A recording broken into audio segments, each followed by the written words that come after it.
একদিন একটা চালাক কুমির নদীর পাশ দিয়ে হেঁটে যাচ্ছিল। তখনই সে দেখতে পেল দূরে নদীর মধ্যে একটা বড় কুমির বসে আছে। তখনই সে মাথায় বন্দি আঁকলো এবং কুমিরটাকে গিয়ে বলল, কুমির ভাই, তুমি কি আমাকে নদীর উপর পার করে দিবে?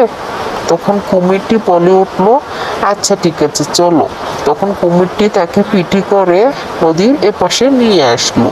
যখনই এপাশে নিয়ে আসলো তখনই চালাক শিয়াল কুমির বাচ্চাটিকে নিয়ে দৌড় দিল। তখন কুমির ছানাটি ভয়ঙ্কর জোরে জোরে আওয়াজ করে করে চালাক শিয়ালকে পিছু নিল।